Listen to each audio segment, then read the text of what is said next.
All right, so this is going to be part, I guess, yeah, part 3, because Chalk and I's video cut off. I lost connection.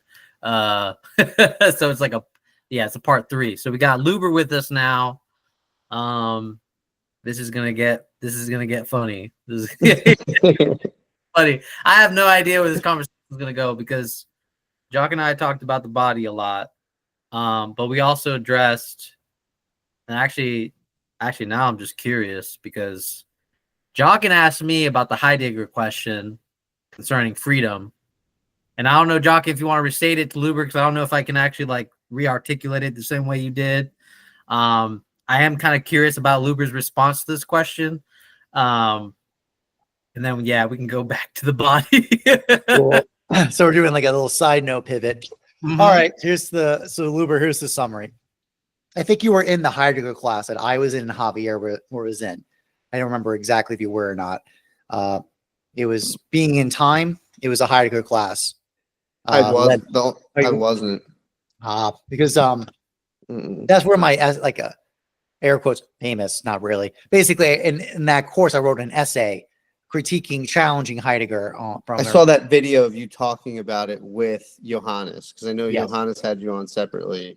Yes, exactly, and that led to having me on a call with them. Yeah, talking about it. But that's behind a paywall, so you got to be a member now of his YouTube to get access to it. It's a good talk, as me and Javier discovered or found out.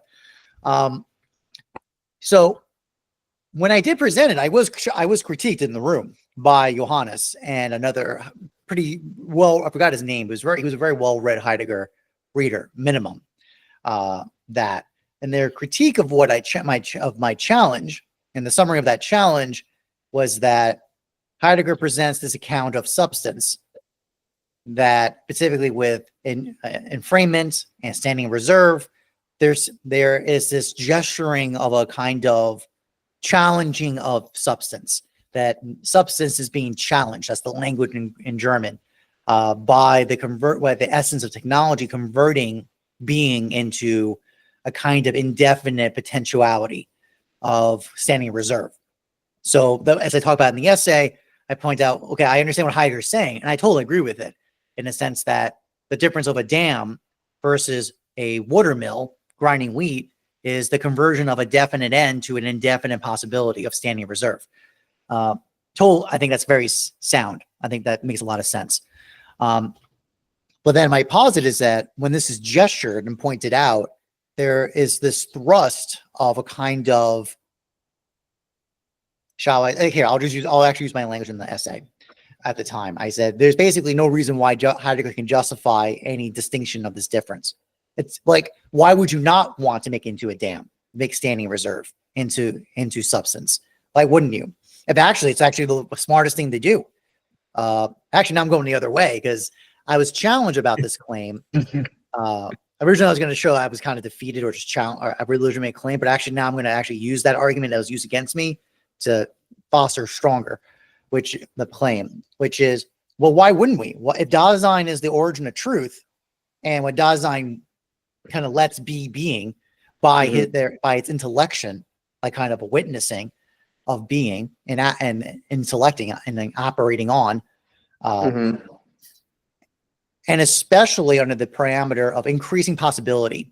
So if Heidegger, and I'm going to borrow from Javier, if possibility is actually superior or prior to actuality from the Heideggerian sense, and freedom is the maximalization of possibility, and that's the substance of man. The substance of man is the being with possibility. And anything that intervenes on that possibility is violence. It's contrary to nature. Our nature is the engagement, is that thrown in with possibility. So anything that hinders possibility is violence, wrong, and should be tampered on. Well, under that argument, if we're converting being into standing reserve to now unlimited potentiality, meaning the dam that blocks up the river and stores that energy as indefinite battery power that can be used for any purpose, for anything, versus a watermill has to convert that energy into rotational motion to grind wheat. That's definite. It's concrete. It's particularized. Then you should do it. We ought to do it. It's a moral imperative. Is now actually, before I was going to say Heidegger doesn't give us an answer to justify why. Now, I actually had more time to think about it, talking to Javier about it. It's the opposite. It should be. We ought to maximize, turn L being into potential to possibility. And anything that intervenes in with definiteness limits, delimits, shuts down, and hinders possibility, and ought to be removed. Can I ask you a question? Yes, okay.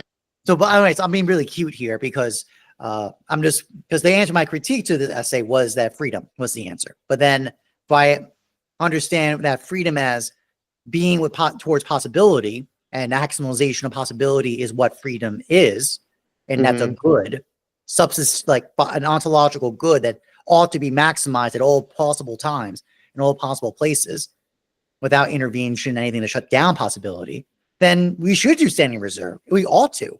It's better. Okay, that clarified. Okay, now, okay, I understand. Okay, real quick, I'm sending you guys both this book Heidegger wrote on Schelling and the essence of human freedom.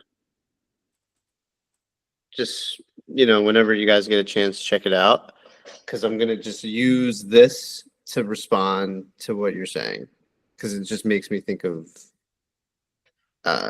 his work on Schelling here. I agree. Okay, I agree with the notion of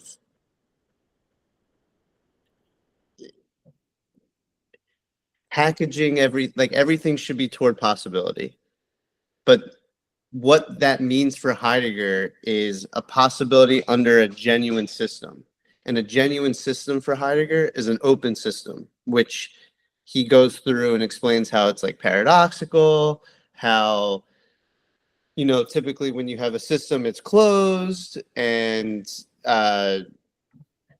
that he explains how, a closed system isn't actually a system, because a real system is something that is once created, it's applicable to all possible systems. So he makes this claim that Hegel, Schelling, they have what's called an open system for Heidegger, and possibilities for him only are possible with sorry, I'm muting my phone. If you hear the dinging, I can't stand it. That it's only in relation to this quote unquote open system. Okay, now how does this relate to the whole dam thing? The dam isn't a open system for Heidegger, because it's something that the human isn't. We don't need to be involved in its processing, where for Heidegger an open system is something that the human is needed, that it's part of the actual system itself, and the dam operates without any human involvement unless it breaks, then you have to fix it. But that's outside of what Heidegger would call an open system. It's a technological system, which isn't the same thing as a system which he understands it as basically freedom. Freedom is for Heidegger what a system is, and you could have different articulations of what freedom is.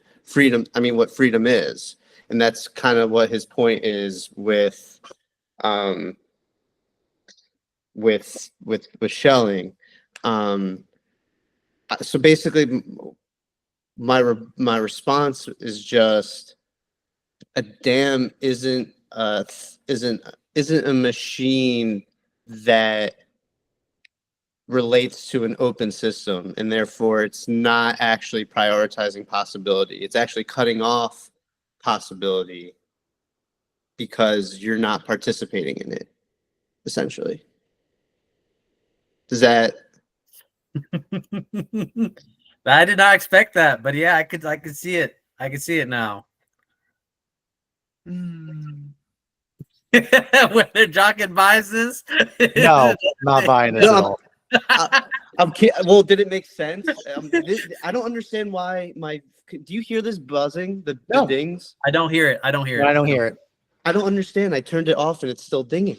Are you doing did you do the side one on your phone? I assume you have an iPhone. Did you do the side one? It's going on my laptop It's going on my laptop. Oh, I hate when that And- happens. Yeah. And it's like it happens all the time on the net and stuff, and it drives me crazy. It's like commercials on the YouTube channels when a commercial pops up, I'm like, I get so angry. I'm like, I was They just pay for in the premium. That's midst of- listen, YouTube, I'm doing that thing all the time.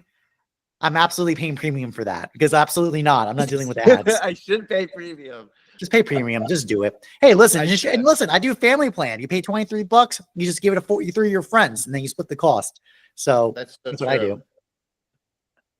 That's so Anyways, yes. okay. I could restate if I need to, if I wasn't clear on anything.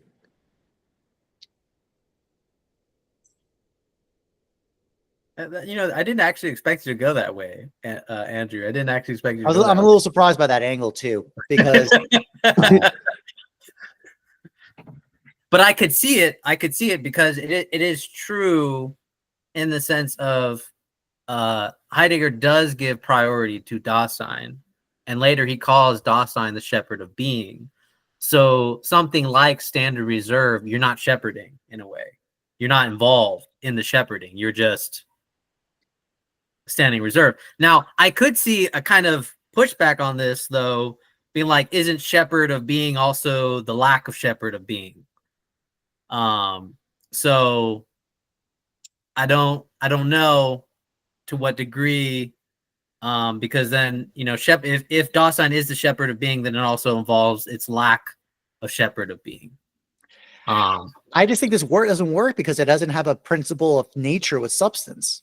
Like it doesn't follow.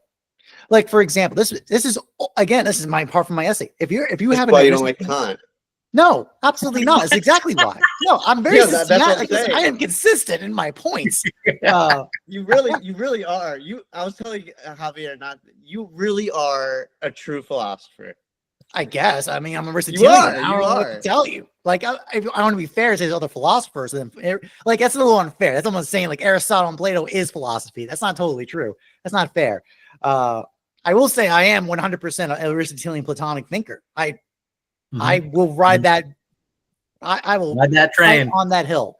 You can never get me off that hill, because that's my problem. My problem is, and actually I talked to Javier about this. Listen, a lot of Aristotelians contemporary ones will also state this point. McIntyre is the most famous example where he was in a pro seminar on the question of dignity. Does it, because we use that word to justify that there's a kind of safeguarding of being that should not be transgressed. That even when economic or any other imperative seems to demand that we should transgress, we ought not to, because of a claim of dignity that's used. McIntyre makes it very clear that that's incoherent. It's an empty concept. It has no standing besides fiat claim, because it does not have any justification in substance and nature. You do have this when you do have a ontological account of substance with nature attached to it, because that'd be under justice. What McIntyre is getting at, that his interlocutors were not understanding. No one was getting what he was getting at, because they're not really Aristotelian, or they're not Platonic thinkers. Like, they're not of this thought, because they're not understanding the fact that they cannot use justice to justify the preservation of being. You have to use another term like dignity to try to get at it. Shows there's an emptiness of a concept, a very core idea of ontological justice, that things should be treated a certain way because they have a certain nature to it. And the very concept of violence is based on the idea that you're doing an action on something that's contrary to its nature. Also, like, if you have that account, the damn river bank conversation makes total sense. You're violating the being of the river from being. You're using this language of open system, which is just another way how I would read nature with substance. That's how I would read that. But the problem is the nature of artifact. If Dasein as the source of truth, revealing of the truth of being, it's not just a shepherder of being, it's the revealer of being. It's an active state, especially in being in time. It's presented that way. It's not passive. It's very active. I don't see an argument why intervention reveals more being, more, especially if it's potential being. Like that's actually Right. it's the indefiniteness of standing reserve that, as Aristotelian, I scream in horror, because that's the greatest danger about it, is that if you prioritize potential, do masses power potential and not actuality and ageia, this is the only conclusion rationally can get to. Everything must be converted to possibility at all times, and it needs to be done. And converting a being into possibility is actually the right thing to do. I only say that too because the problem too of there are times when intellect operates on nature, on being, to reveal more being. Sickness, disease, deprivations, all these things have justification of man's intervention because it reveals more being. It's the reason why doctors can, even though they're not the one healing, they do actions to help reveal healing, health, to help reveal the openness. That's where shepherdness of being comes into play. That's removing a privation so that being can reveal itself. But see, that's because it's not about a patient being potentially healthy. It's actually about the patient being actually sick, and you need to remove the privations so that the actuality can reveal itself. Do you see? Like, that's why, like, for instance, why this whole flipping of potential and actuality actually makes a huge difference in terms of the justification of intervention, at least in my account. And this open system discussion versus close, it makes sense if the entities involved do have a dignity, right, to self-exist, and our interventions on it need to cooperate with it, not destroy it or crush it or mean it or do it or modify or manipulate it. But I can't see a reasoning why you wouldn't do that if Dasein is the opening of being, and that being is potential, and the conversion of things into potentiality is the best form of it. I don't think, that's the thing, I don't buy that. So I just find that I have hesitations about these points, but I might be misunderstanding something. So I want to be open to clarification about anything. Okay. Let me ask you a question, just because I'm a little confused with what you're saying. Okay, shoot. But I have responses, but I just want to clarify. Like, are you saying, you're saying that like possibility over actuality is the right mentality? No, it's Or the you're- wrong. I mean, from a Aristotelian point of view, it's the wrong mentality. Because it's emphasizing potential over actuality. Is that basically the argument? And then if you situate substance with nature, then in that sense, like, you have to prioritize actuality and not potential, because if you don't situate substance with nature, then everything falls on the agent more so, where the substance is more associated with the agent, and in that sense, what you posit or what you think about nature is only a potential. Is that the line of thinking? The line of thought is that is based on the point of actuality prior to potential, because everything must come from something. Something does not come from nothing. So as a result, actuality must be the first condition, not the other way, where potential's first and then actuality reveals itself. Got it. Our subjective experience of reality seems to present that to us. In phenomenology, that's what it appears. That's why Heidegger perfectly reasonable for that claim. From our perspective, that's what it appears to be the case.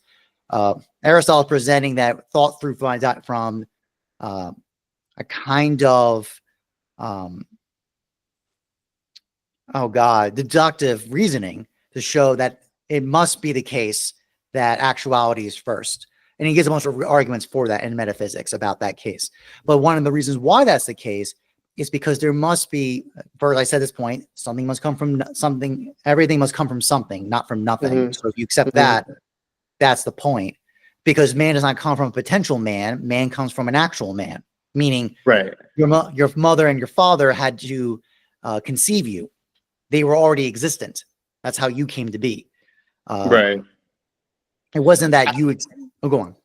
No. I didn't mean to cut you off. Sorry. So that's part of the ontological stance that's happening here. So what that means is that when we encounter being, If actuality is prior, that means these entities that have bodies, I'll use a concrete, I'm going to tie this in with what I said with Javier this afternoon. They have a substance to themselves that is pre-existent and independent of my cognition or thought of them. And as a result, there is proportionality of justice that I need to relate with them as a result. Because by definition, when I transgress on their substance in a way contrary to nature, I'm doing violence. So this gives the ontological status of violence and justice because of these points. And you could do things like jeopardy and being with this mode. So for example, you take a tree, you turn it into a chair, right?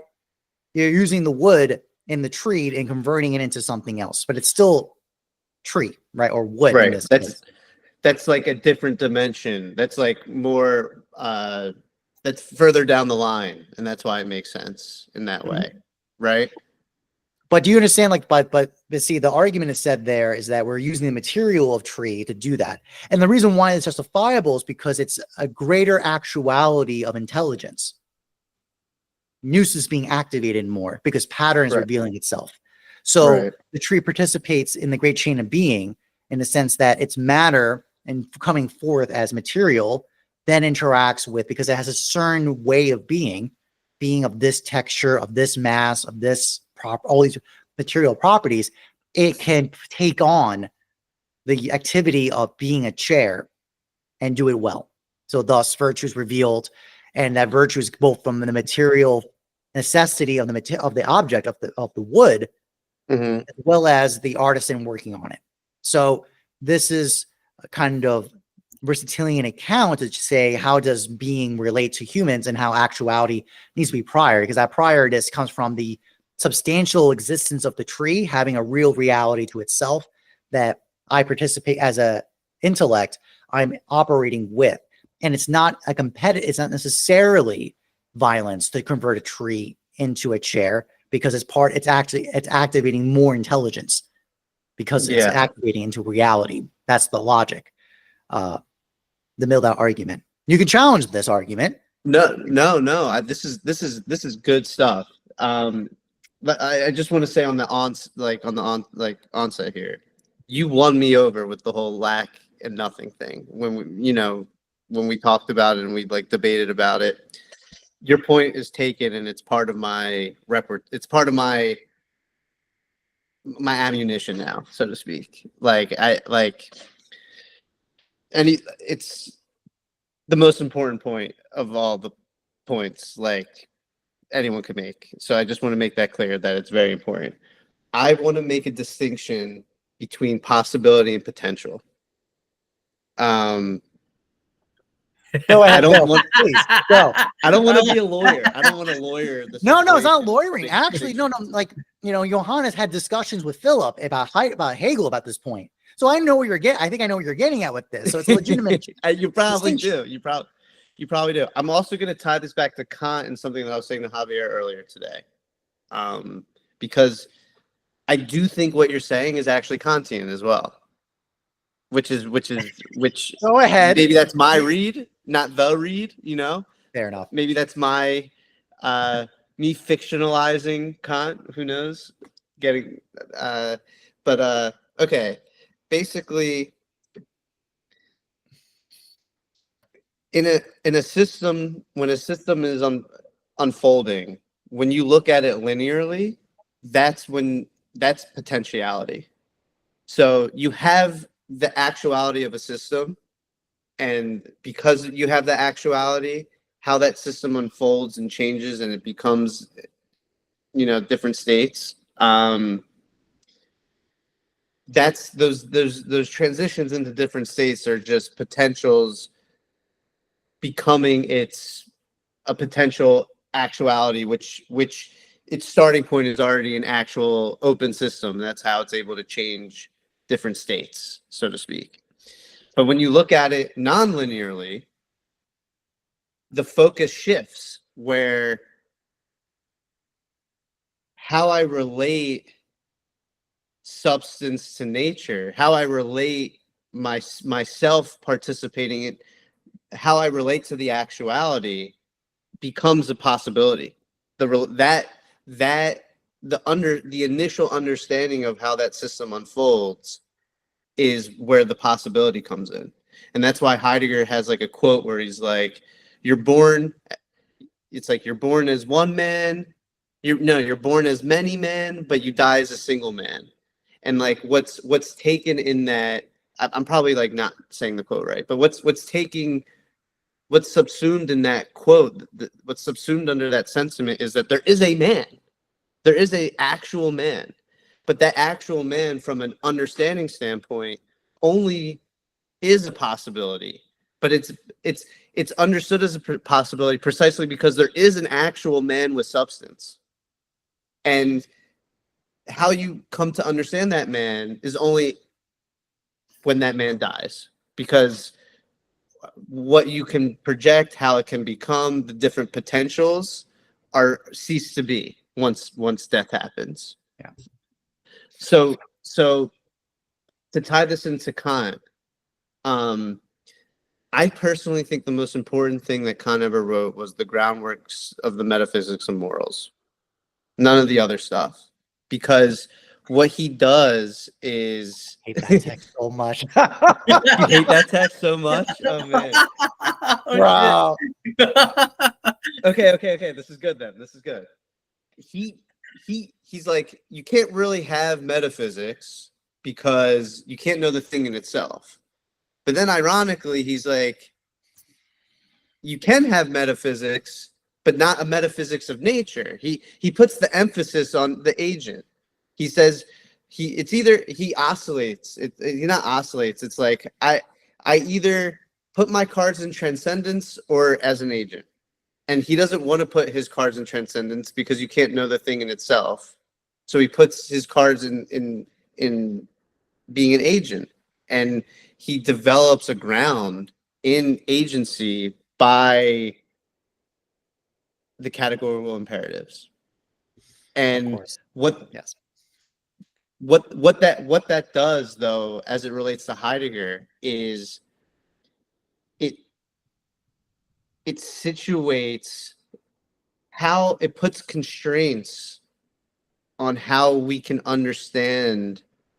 It's an attempt to put constraints on how we are to understand possibility as it relates to actuality. Because all understanding of possibility as it relates to actuality is like, I would say, is just like an ethical expression. You know, it's I'm picking. I understand this system's unfolding as a possible expression of X, and that's because that possible expression of X is a good expression of X versus this different expression. Call it Y. What? You don't. What? I hate this so much. Because it's a great. I agree with you. I think Kant shows his cards of the most perfectly inept he is, in my opinion, as a philosopher in that text, because he collapses all metaphysics ultimately to the will and a subject, and that's a disaster when he does that. Which then just feeds my argument is that this line of thought just concludes if the will conceives it, that's the truth. It's not that the will. Well, that's the point that Heidegger makes. It's not that the will conceives it. The will conceives how it understands, how it participates, which is different. It's acknowledging a presupposition is already built in there, which is there is something actual there. But how we actually comport ourselves to that actuality is always by understanding how it's a possibility, essentially. And that's why he says possibility is over actuality, because for the human being, we cannot know the thing in itself. We can't know the actuality itself, but we can know how we participate in it. But that's the point. Like, see, that's such a disaster for an Aristotelian Platonic stance. Like, this is a complete inversion from that position on two grounds. One, and actually this ties into Javier's discussion we had this afternoon, is the body thinks. The body does know, and it knows in a very concrete, real way the reality of things that are precognitional. They're not related to intentional thought. It's the other aspects of thought that are operated on by the body, or worked with the body, better said. Actually, the best way to put it is that the body's an instrument. My sympathetic restitution between Plato and Aristotle is to conclude by saying, because Aristotle has some serious critiques against Plato's moral accounts and just and kind of ontology on a lot of parts. But my sympathetic reading of both is to say the body is an instrument of the soul and of the mind. It's an instrument, and that instrument can be basically better or worse in perceiving reality, because there's a really core presupposition built in that's especially in Aristotle, but it's also in Plato, is that nous never misapprehends. Nous never misapprehends, because it actually is direct contact with God. That's the argument. In fact, God for Aristotle is nous. That's what God is. It's full actuality of nous that we participate in. I'm being a little cute with this little translation now. But anyways, what I'm getting go on. So I would say, though, that falls in line with exactly what Kant is trying to do.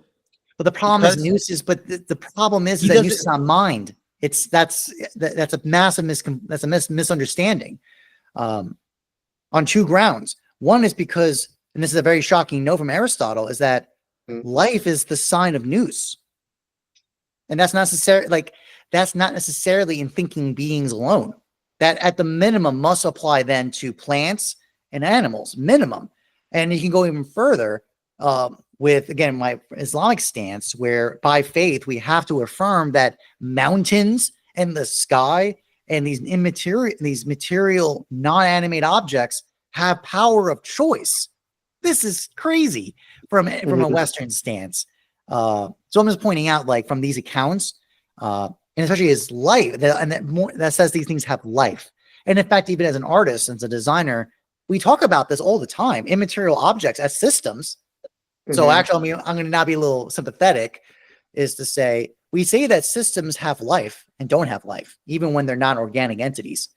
Right. Buildings, urban spaces, even materials. We say certain pieces of wood or stone are more alive than others. What they're getting at, there's more activity in it. There's like life in terms of depth, interaction, relation, all those kind of things. So I'm kind of being a little cute with I'm just kind of chewing on that a little bit as an aside. But that thing is, nous is not in the mind. It's that, and this is the point, is that there's that nous in activity and nous in potential, or being acted upon, right? There's that distinction Aristotle gives. Other things like Aquinas have to build on this by saying there's an agent intellect, a possible intellect, and the active intellect. And there's confusions about which one is it, in the sense of humans are said to have a potential intellect, nous, and an agent, nous. But we don't know 100% currency. There's agreement.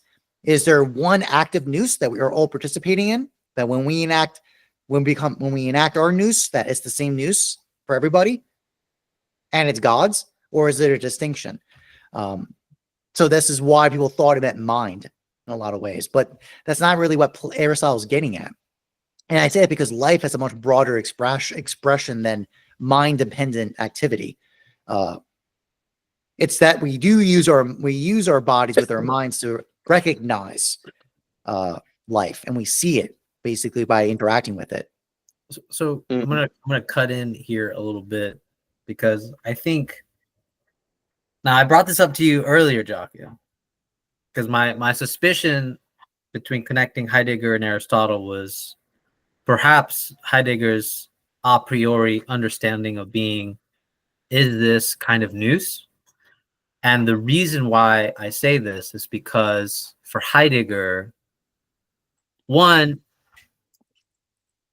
so when he says Dasein is being in the world, it's it's like a whole phenomenon. So basically, like, it's not just Dasein discloses the world. Dasein is also is the world. Right. So in this sense, like nous, when you talk about nous, like everything participates in nous. There, and we have a sort of contact with nous. Basically, nous is what discloses us to ourselves and the world. But Heidegger, it's not completely one for one, but like it's very similar in the sense that our a priori understanding of being is what discloses ourselves to ourselves and the world. And that's why he says Dasein is being in the world, and it's a whole thing. It's not something that we can just cut and say there's subject and object. And he's specifically against, mind and entities versus each other, because he's trying to push against the whole, like, how do we verify the external world? He's pushing against all of that. But here's the thing I want to raise, though, which I think is interesting, because I know this is probably my words, but I know you admitted to me, like, there's this kind of uncanniness to nous, which you kind of pointed out with the distinction debate of to what degree do we actually participate in nous. And I think this kind of goes back to the original problem that Luber was talking about whether we can get to the thing itself. To what degree of participation are we participating in nous? And so I think there's still an uncanniness involved in both accounts. But here's the thing, though. If nous is just another way of saying God, in a way, as a kind of like radical otherness, I would say that actually the postmodern account is also pointing to the radical otherness in the other. Except the one thing, though, and this is the part that you would absolutely disagree with, is that postmodern metaphysics from Heidegger is there is not a top-down link from metaphysics to ethics. That would be actually the fundamental problem, because what it is that you cannot derive. This is why the emphasis on the other is the significant point, right? This is why freedom is the emphasis, and this is why the radicality of the other is the emphasis now in terms of ethics, and how it's in an uncanny other. But I do see some slight connections in the sense of nous is precisely what allows us the freedom, and also nous is also our interaction with this radical otherness that we participate in. And that's me really being cutesy. But it's quite good. No, it's good, because actually, by the way, this is it's not a very commonly discussed area of Aristotle, because it's full of massive disagreements within even the scholarship about it. Is the phenomenon or the property of spirit. Some scholars think it's a kind of material substance. Some people think it's a completely irrelevant part of this account. Other people think it's actually the hidden, basically like one of the essential elements of Aristotelian accounts that is commonly ignored. I'll explain what I mean. So when Aristotle wants to explain the creation of life, like the observation of animals and plants and making of humans, he has to explain using the form matter model to explain it. And usually everyone agrees is the absolute limit of his account. Like, he pushes that model to its hardest edge at that point, where he has to explain how does a human being come to exist, an individual human being. What he comes up with, or his presentation of that, is that the sperm is the form, the menstrual blood is the matter, because all the organs are coming from blood. That's the account they had at that time. And the form that the sperm provides, it carries into the union with the material blood what's called the noumena, or basically better said spirit. And that spirit is it actually, remember we said, like, what is a usia that's living? It has a internal principle of motion, of movement.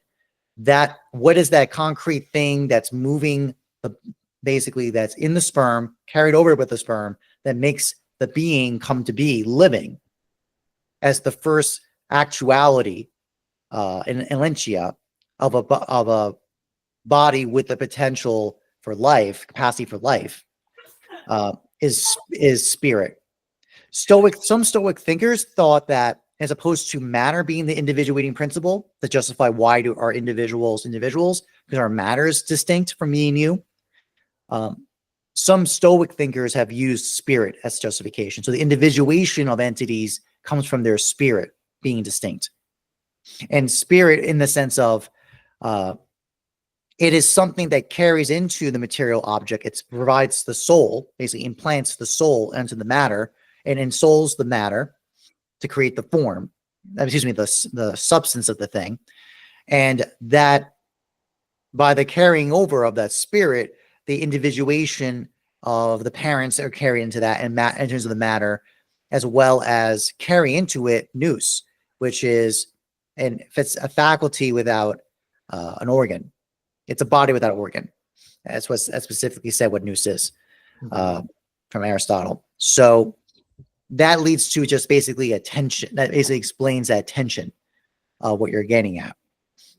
Because the carrying into of the spirit into an individual that individuates it, it kind of leads to what we said before of the definition versus definite.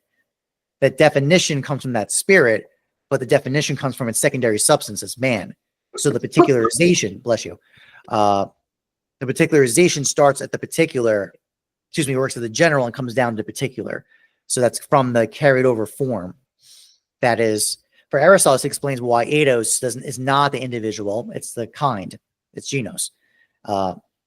So that's just to paint that picture, at least a little bit better, of what's going on there, some of that tension. Let me just jump in and ask a question. What is the difference between Aristotle's notion of spirit here and Kant's understanding of metaphysics being situated in the agent? Well, I mean, I think the first part would be,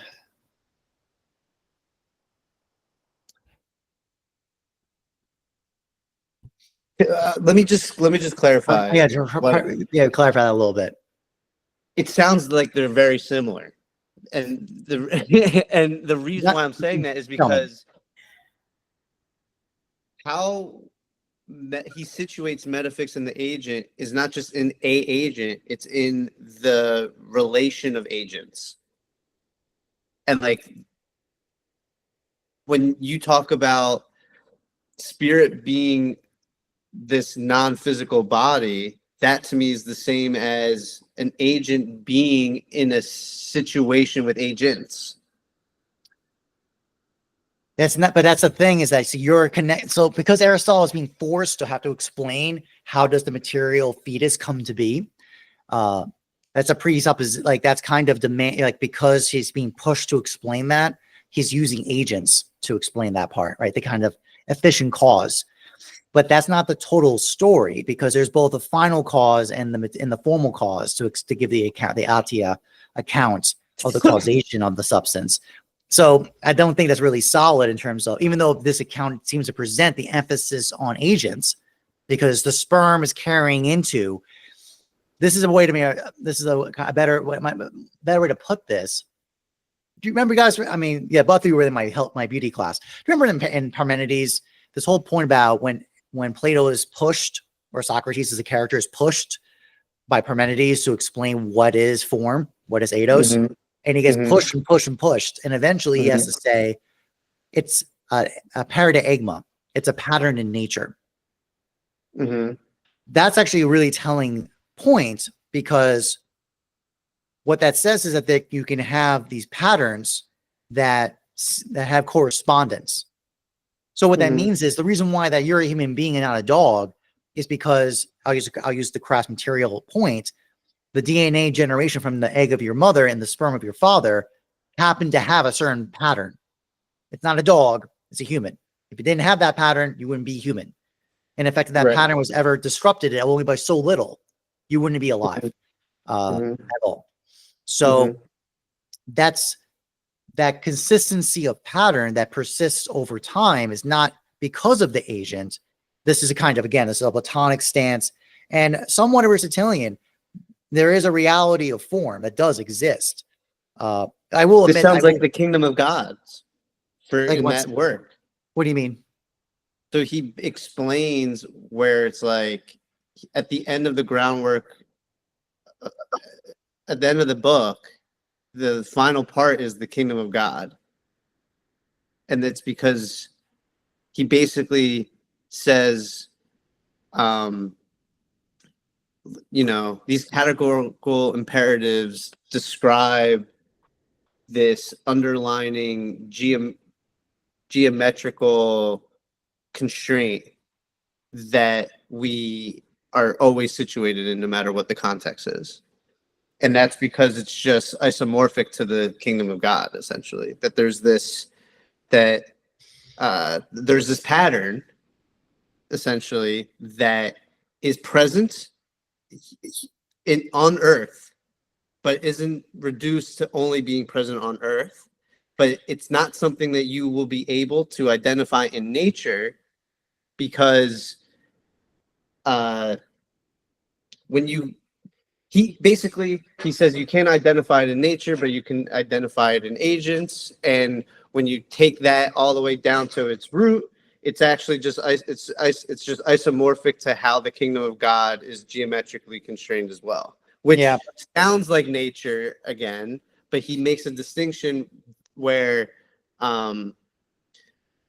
we don't actually have access to God through nature per se. It's more within ourselves and how we treat other people, essentially. No, this doesn't work. It doesn't work. Can I ask what? Because so I want to bring up the Aquinas thing. Go. With the knowledge of God and then the love of God, right? Aquinas admits that we can't fully know God. So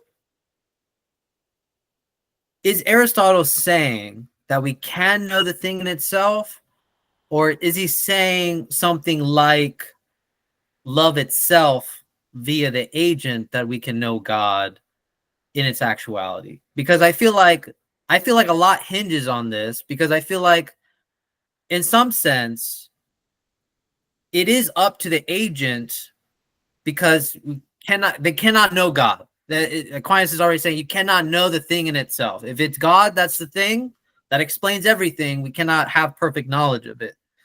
But if it's the love of God, we can. So I'm just wondering if it's more of like a shift of emphasis problem, where it's like we can know the thing of itself, but it has to be done through love, which would be kind of similar to the Kantian notion, which it has to be through the agent. Well, okay, let's start back. Let's work this a little bit. I think the first thing is I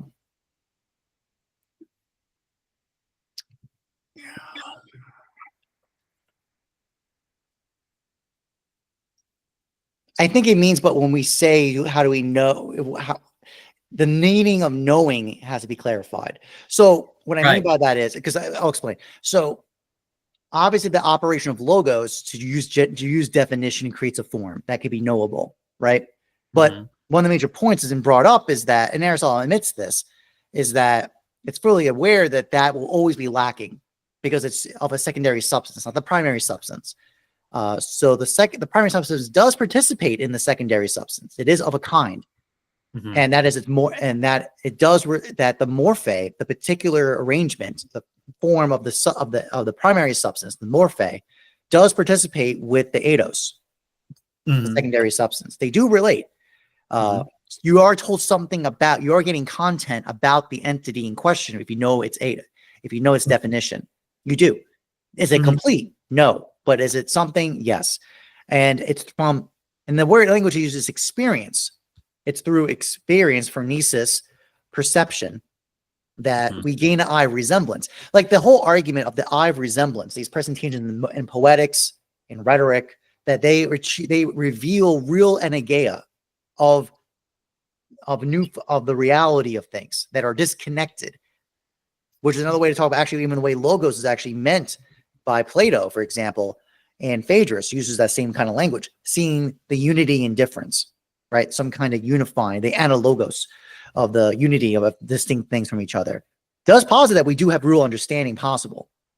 That it's an argument of natural theology is actually built in that entire argument, that if you cannot reason from signs, from the effects of things to causes, if that gets shut down, then you cannot come to know God from natural theology.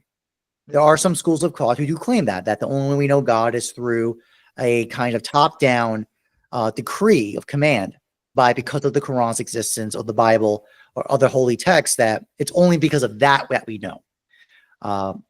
Others say that it's both by revelation as well as by natural theology. So through reasoning, you find out ultimately, probably I think the most fair point is that we absolutely can find out what we're lacking.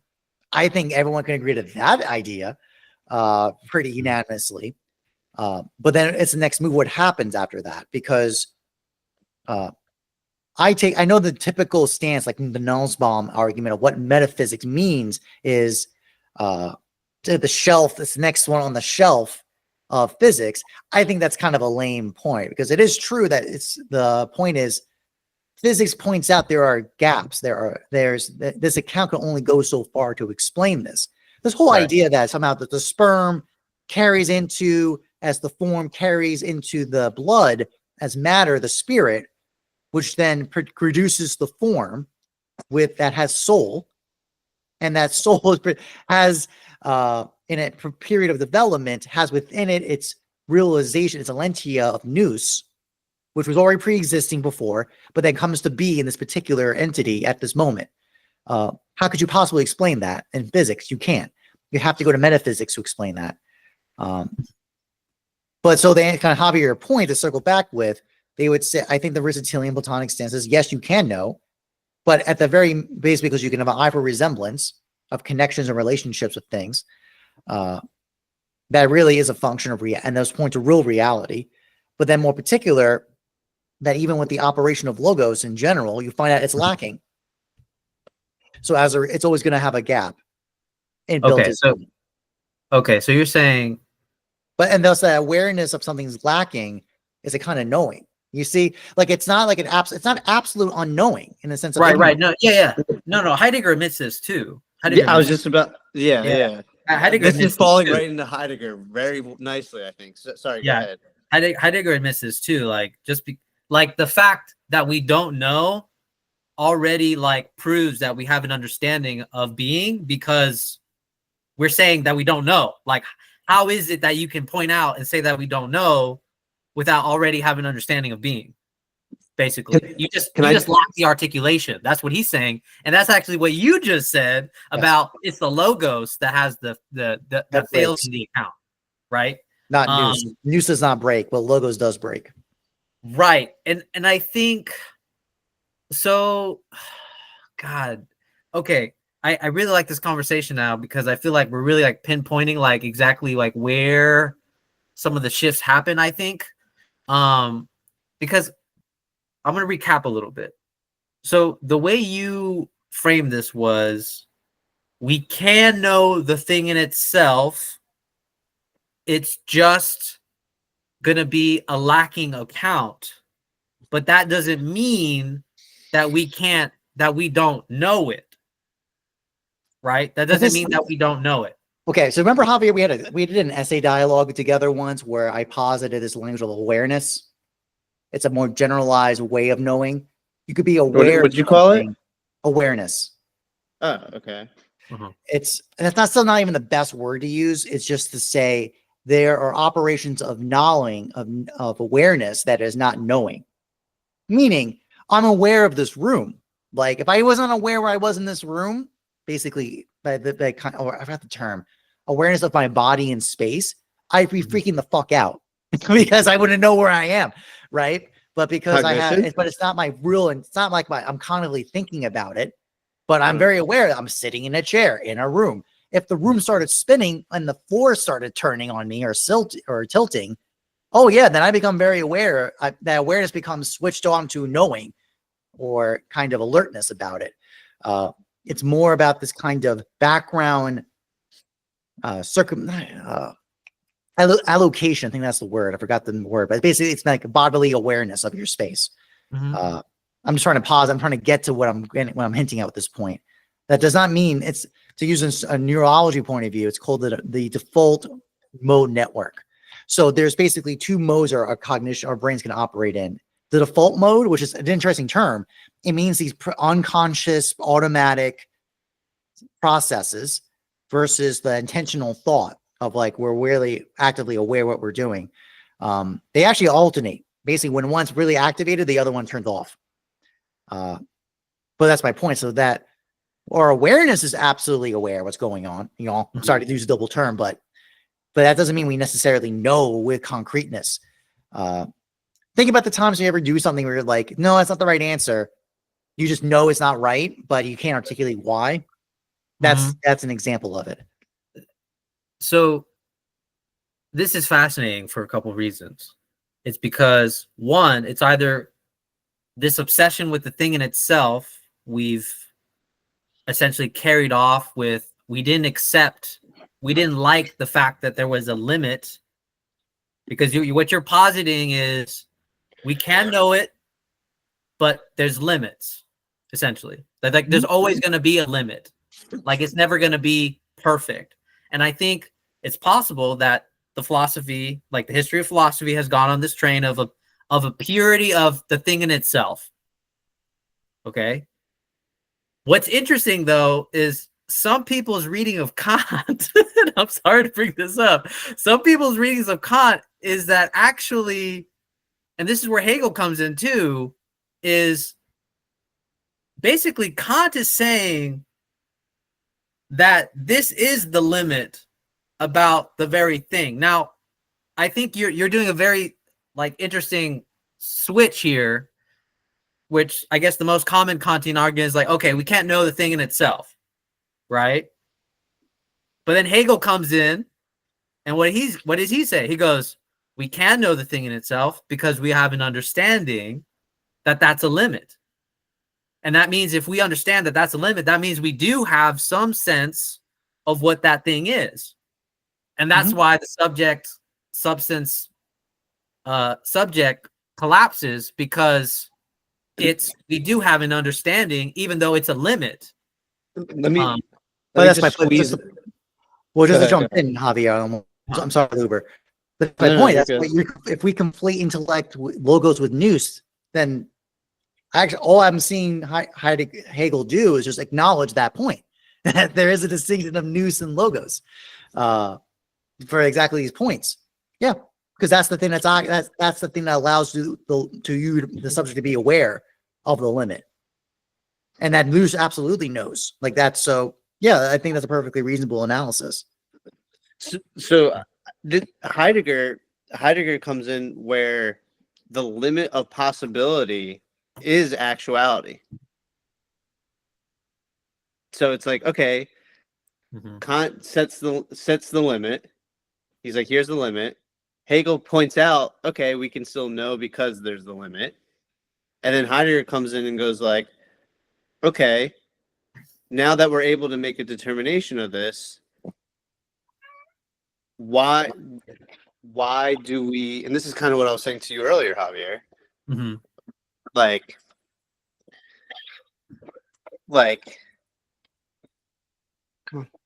sorry, my laptop's about to die, so I had to grab my charger. So Heidegger comes in and says, okay, well, the actuality is the lack, is the limit. Hegel says we can make determinations based off that lack and limit. And then Heidegger says, okay,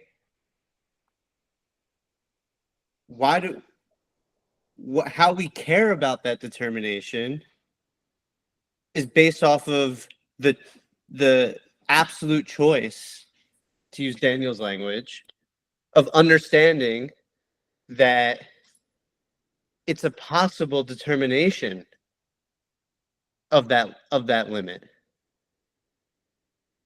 And that's why he says, possibility over actuality, because to think of possibility, you have to think of something actual.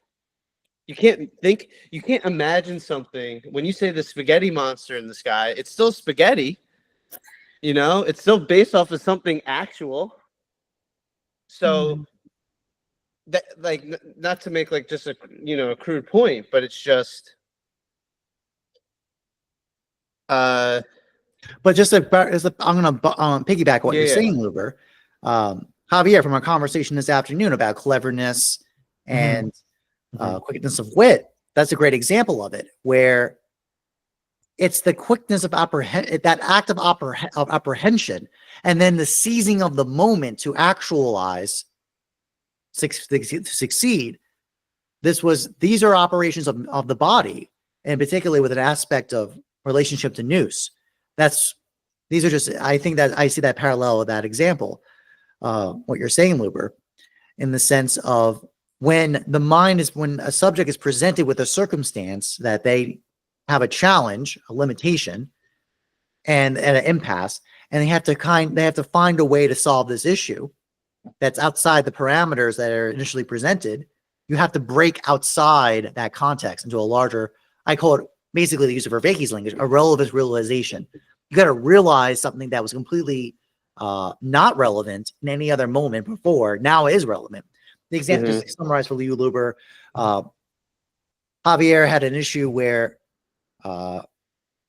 he was leaving the barracks at his deployment, right? He was leaving, and it had a protocol where he had to leave the barracks at like mid-step 5, and he has like 5-6 more to do. And he went to his sergeant, his superior, about it, and the superior said, well, sucks for you. You're going to have to move out, and now you're going to be homeless for a couple of days, I guess, or go to a hotel. And then Javier, basically, with his awareness on the ground, said, well, can I just go to this other barrack while I do the other things, and I'll be out of here in a day or two? That barrack did not mean very much. That barrack had no standing and no relevancy until that moment. And I gave that's a good example from Javier about quickness of apprehension, which is to find the middle term, a very rapid identification of the correct middle term in a problem, in an arrangement that was not aware prior. It's in prior analytic, Aristotle uses that. And then cleverness is the operation of phronesis, which is the application of a universal to a particular in a way that's achieved, enacted, and success comes from that. When it's done in virtue and in goodness, that's cleverness is done in a useful way, in a way that's phronesis or practical wisdom, as opposed to criminality, where that's the point. Criminals use cleverness too, but it's because their ends or means are illicit in different ways. So I'm just pointing out, like, I'm kind of painting that areas I can be sympathetic to what you're saying, Luber, on these points. Yeah. I think, like, Daniel talks so about I'm just this. getting, like, because the reason I'm bringing this up is that how could that possibly be possible? How could that be possible that the body with this mind, with this quickness of wit and this cleverness achieve success? How could it do it? It has to be something operating to make that happen. And you're right. It's nous. That would be the point. With the body. Right. Okay. A masochist. We were just talking about that. Okay. But what about that? Just like, the reason why I'm bringing it up, I guess, obviously, is just the body's telling you something, but your mind is telling you the opposite, let's say. Why is it like that song? My body's telling me no, or something. No. What's that song? R. Kelly. Oh Yeah. my God! What a guy! What a guy! Is that the one that pissed on a girl or some shit like that? Is that someone else? Not just a girl, a minor. Oh, you know what? He did it 10 times worse. So I guess he's like innocent now in comparison. there's a lot of sickos. Not to go on a tangent, but real quick, me and like my old college roommate will like we watch these on TikTok or Instagram. There's like these group of guys that catch pedophiles.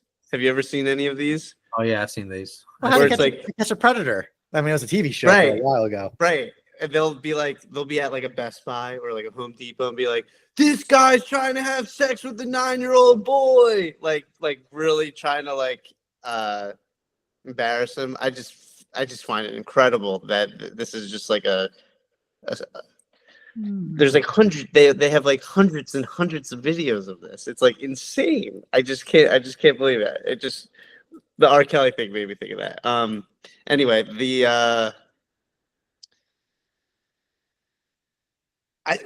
I think when Heidegger says possibility over actuality, that's not talking about from a linear standpoint the order of process being possibility first, then actuality. I think he's making a distinction where he doesn't really care about the order of process from like a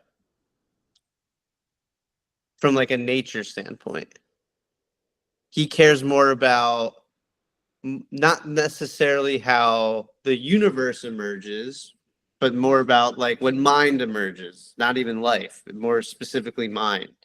And like that's why he says possibility over actuality, because what's subsumed in that is, from a physiological standpoint, actuality has to come first, but a certain amount of repetition comes into play where a different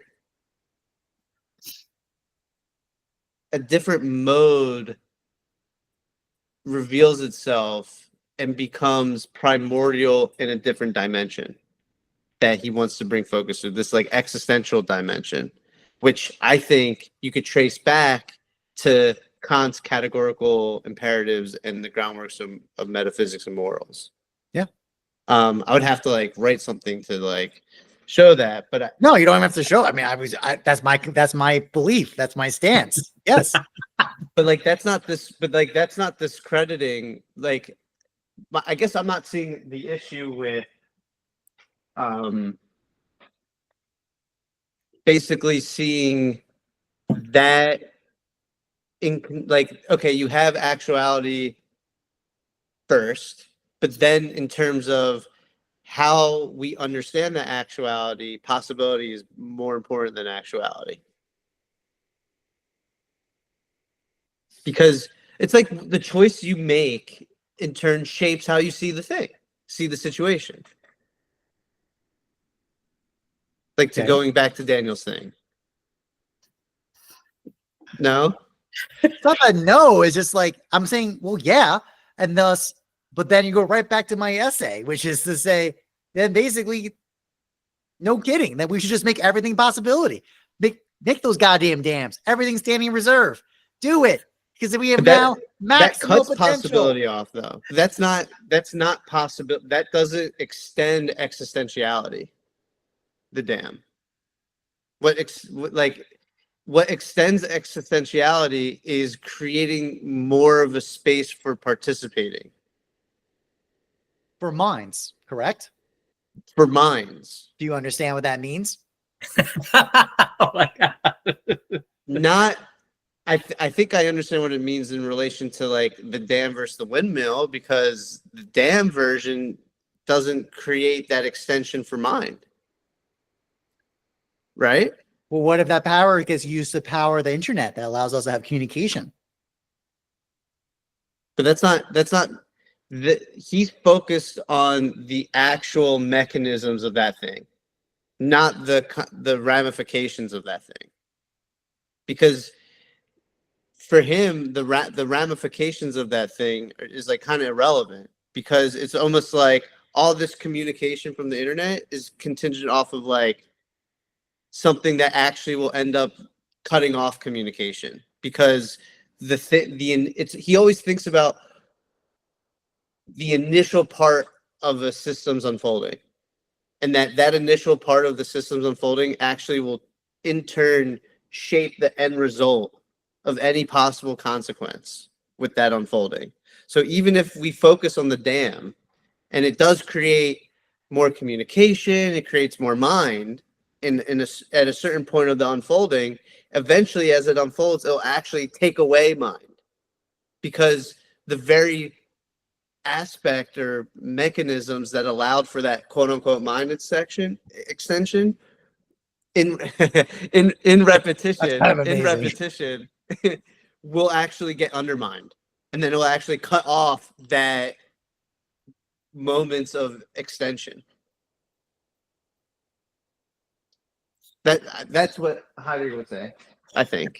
Sure. What? No? Yes? It's not. Does I that make mean, sense? that's two separate issues. Like one is what would Heidegger say about this point, and then there's also That's- also just even my evaluation of that argument. Well, that's just my response to the dam creating more mind. It's not actually it's not creating more mind in the enduring aspect of the more systems or more things that we develop need to endure mind in the sense of allowing for participation always. Like no matter how the world changes, that's the space of participating in that thing should remain constant and should endure all the context of how the world's changing. Okay, I'm going to try to be charitable and now make an argument to try to make this work, at least from my understanding of things. Okay, so the big distinction of that riverbank being allowing to continue to exist as is, because the dam, the water mill's interacting with it, but it's not violating it. It's because it has more. What's going on is that the dam flushes down the activity of that river. So the river can't be used for all these other possibilities. It gets converted into this one thing instead, in a way of that's use the language of violence, right? It's doing something violent to the river because you're directly intervening on its capacity and its interactions, right? Use this open system discussion because it's a dimension reduction down to this, into this one interaction with this one activity going on, versus the general dam is an interaction with many other variables, and it interacts with it as it wishes or as it does. Just a very simple part is that a river, basically the cuts into the banks changes over time, right? The forces in the water current actually make the banks change in shape over a certain length of time. All that interaction all cut off when it's in a dam, and there are almost always secondary consequences of that could be disastrous. Erosion rates, take your pick. Algae development when water is still for too long, things like that.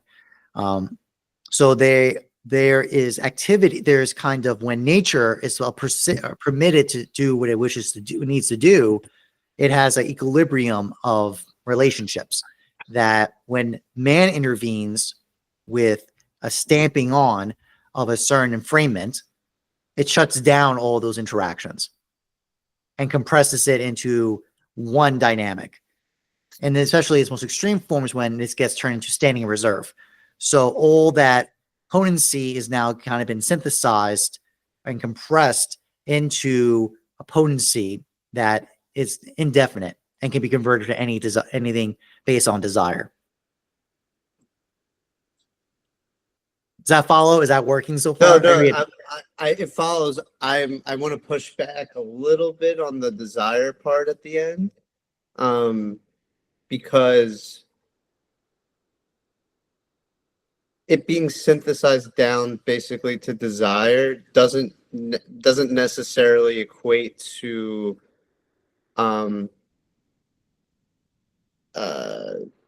the space of participation enduring time. Like I don't think that's the whole point, is that when that desire gets converted, that energy gets converted by desire into whatever it wishes to be converted into indefinitely. I see now. Yeah. It's not in a relationship. It's actually a manifestation of an individual will. Right.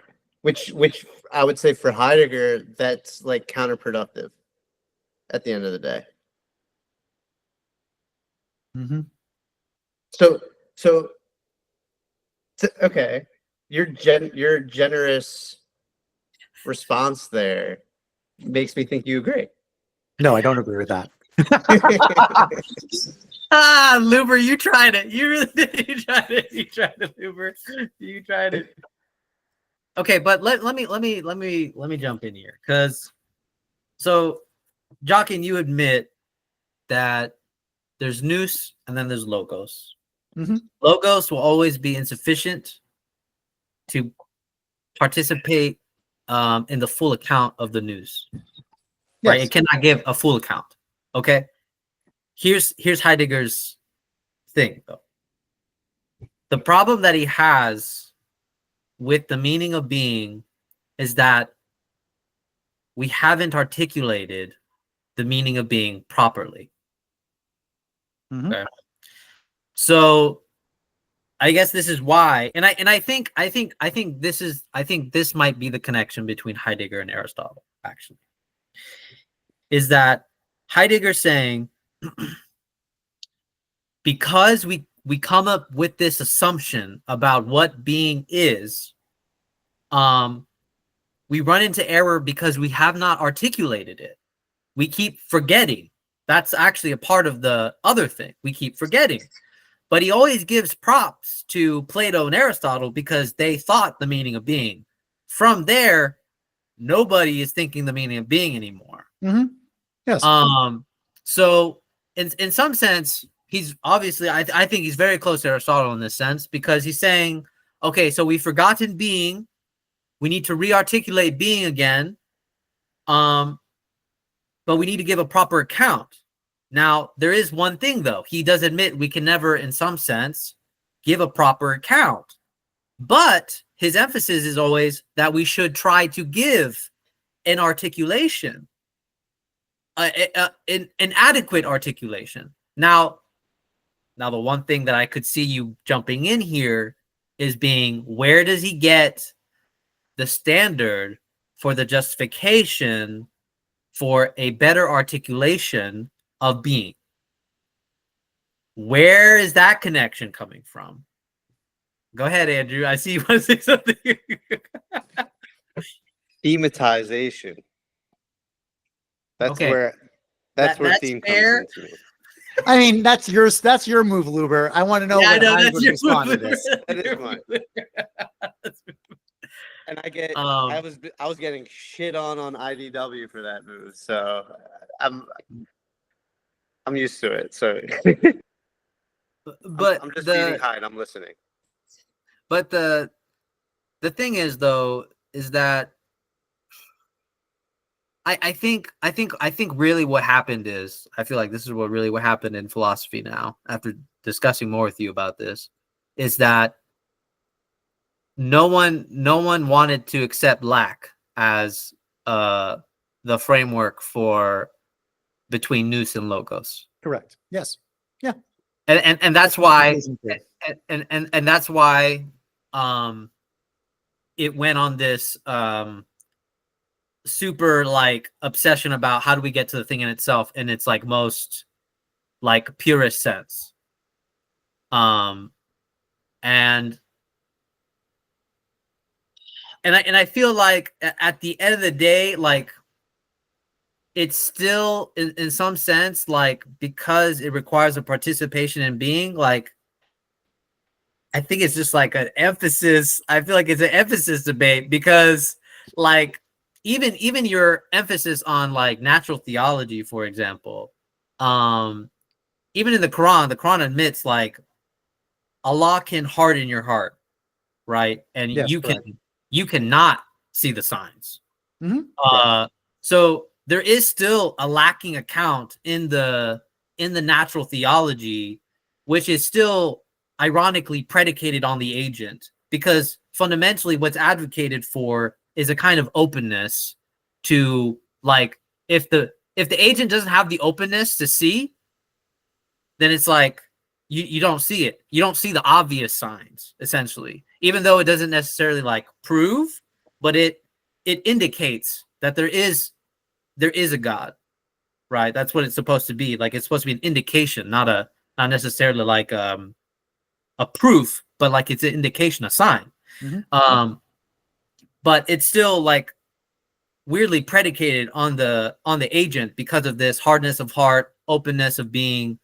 And this is why I keep coming back to that Aquinas thing about knowledge and the love of God, because I feel like something was really missed here, which is at some point we started obsessing about the thing in itself in a very like heavy cognition point. Yes, correct. Yeah. And so we've been trying to solve that problem for fucking years, like centuries now. Yep. Like, how does cognition reach the thing?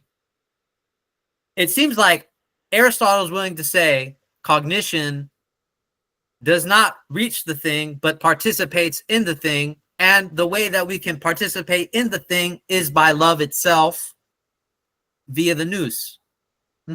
Love would be the actualization of the nous, I'm assuming.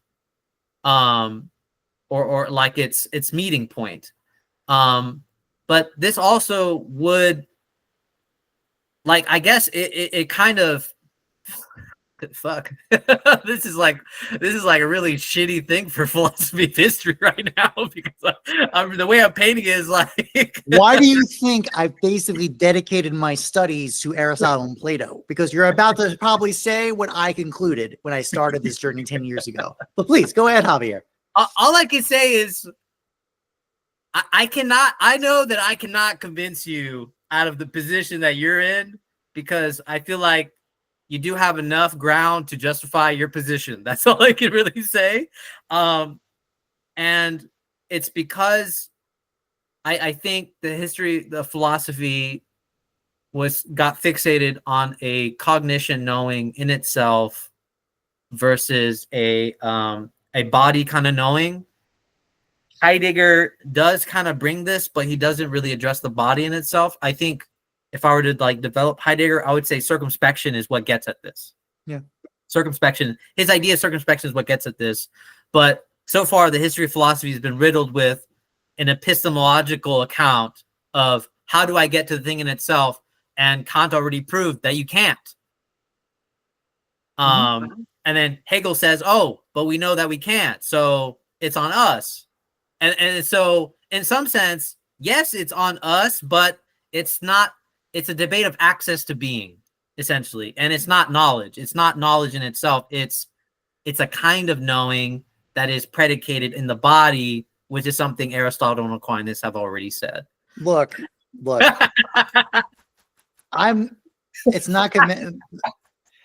This is just demonstrating why the convertibility of being with the transcendentals does not work as a one-to-one all the way.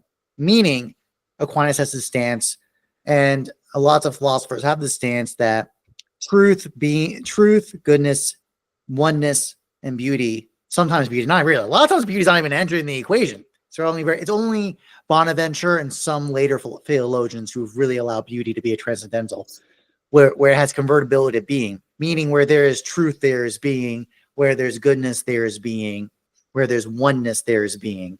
I think these examples point out that that's definitely delimited. I don't think and you go from one to the other immediately by using being as the intermediary link. I think these arguments just point out that's not the case. At best, we have the concentric circle model, not the overlapping circle model of the transcendentals. That's just my general assessment from these facts. And what I mean by that is that truth truthness and being are not exactly one-to-one. Not a circle overlapping each other perfectly, and thus goodness, truth, and then beauty are not co-equally the same. As we know, because of the whole project of explaining why is goodness not beauty, or why they're not necessarily always the case. You have to show some kind of separation between the two. If you don't, then they get collapsed together, and that's been another project of philosophy forever. Has just been the collapse of the good to the beautiful to the good, which even Plato was aware of. Multiple dialogues has been pointed out. is the beautiful the same as the good? It's asked multiple times to interlocutors, because Plato basically is pointing to us to let us know that's actually one of the key questions to ask. If you answer how you answer that question, completely sets your trajectory where you're going to go differently based on that. So I think it also applies to truth, to be honest with you, because that's what philosophers have absolutely been obsessing over. They think by getting access to truth, you got the being. But guess what? Right. You found out the limit of onto. They think that by epistemology, you're going to get to existence. No, you're not. That's not guaranteed. And that's, I think, what Kantian. The only thing I can be sympathetic about Kant about is that he showed that if you go into that project, you will fail. It's guaranteed to fail. You will hit the limit. That truth will not get you to being all the way. But I also think the reason why Aristotle and Plato are no longer convincing for some modern philosophers is actually precisely because of the revealing of these theological virtues. Because remember, the theological virtues, the way we did our reading on Aquinas, was they're given. They're not, you cannot earn them. So that means philosophy itself, it makes sense as to why it formed the way it formed, because it can only stay in a moral virtue paradigm, essentially, so long as it does not take a leap and basically in the lack to be able to be given something like theological virtues. And I think that's why it's completely transformed philosophy, because it's cut off theological virtues completely from being. It doesn't even look at it as a possibility. You just have to believe in God if you want that to even be a possibility. Well, let's see. There you go. I mean, yeah, the whole idea. Yes, that's what it hinges on. That's exact. That's. I think, like, the idea of like, because it's contingent off God, it seems like everything is just a phase shift instead of something genuinely new emerging. And that's, like, I think to a lot of modern thinkers, like, for whatever reason, demoralizing to them. Mm-hmm. That if everything does kind of come from this God dimension, whatever, however you want to call it, then all there ever is just, from our positionality, a phase shift whenever there's something quote unquote new happening. Yeah, I think everything that you're saying is great, and it's just making me think, why don't you agree, Jochen? No. I mean, let's start with a couple parts.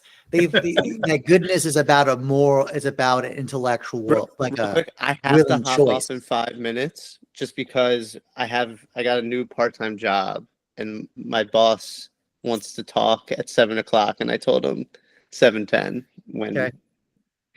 so forgive me, but no stress. Mentoring kids for $40 an hour. Sign me up.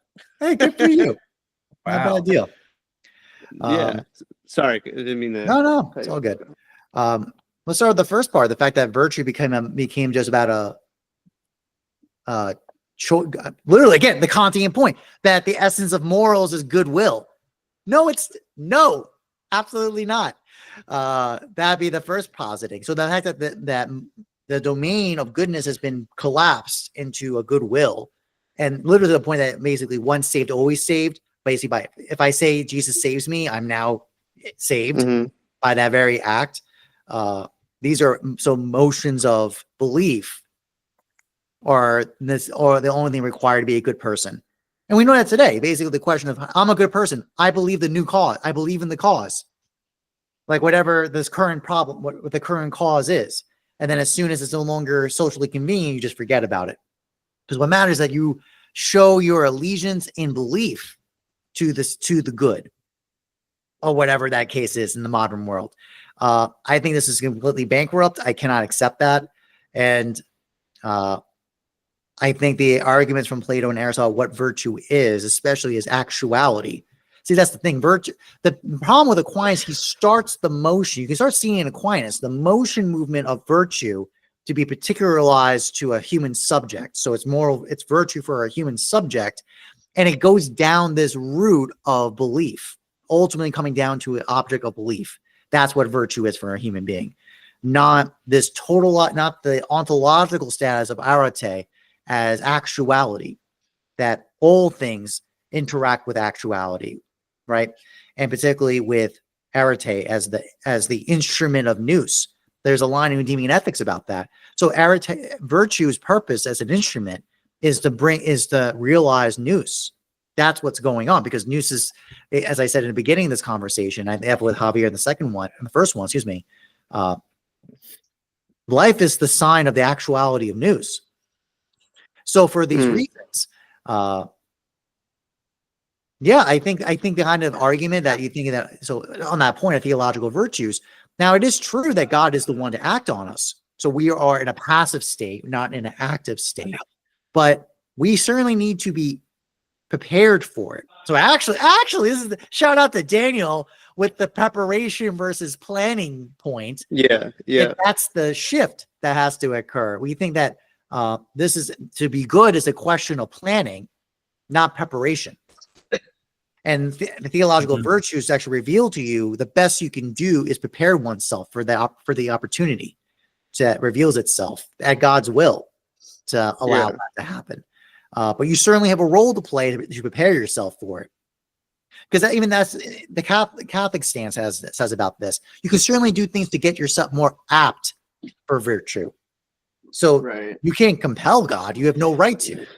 And God can choose at his will, at his choice when that happens. But you certainly can prepare the grounds for it. It's actually, they use the argument from Aristotle. You basically need to set the conditions, the material conditions on the ground so that the hypothetical necessity can act upon you. In this case, you are basically a material for virtue to show up, theological ones in particular. And remember, these virtue, the virtue was called the gifts. The transformation of the moral virtues, the natural virtues into theological ones brings you closer to God. Like we saw that note from Aquinas about that your human natural temperance and courage and justice and phronesis will transform in these activity to be more like God's. So I find that if you have a theological account, like notice it's not obviously, as we said, Javier, we talked about this, the object of intent is very important. In fact, that's actually the fundamental question. You said attention, right? And the object of desire, of love, is actually the most important thing. Because remember, even Aristotle has this note, it's called boesis, wish. That's actually rational. It's called rational desire. It gets translated as that, sometimes wish. Boys, I gotta run. Send me this when you're done. I'm sorry. Let's pick up on this when we can. We didn't even get to. I mean, actually, it's a good segue because we're about to go into. I was going to say we can get into the Beatitudes because that's actually a great example of this point you're bringing up. I'm sorry. We'll pause. It was the whole reason why you wanted to join the call, Luber. So I think it's reasonable for us to stop and we can do another call and actually go right into that'd be great. Okay. I wasn't going to say that, but you said it. So. No, it's fine because over half of this time was just me beefing up my constant beef with Heidegger and Kant, and I appreciate you guys challenging me on this. I tried, yeah. Okay. Let's talk. If you guys want to continue, by all means. But if you do, dude, I've been talking to Javier for like 6 hours now at this point. I think I'm good for today. Okay. All right. I gotta go. Peace, guys. Okay, take care. All right. Really, is this notebook? Is this freaking note taker going to be hanging out with us the rest of the time? Well, I'm going to pause it now because I think, I think we've touched on. I feel like we've touched on like the whole history of philosophy at this point. Yeah. So I'm gonna thank you guys for watching.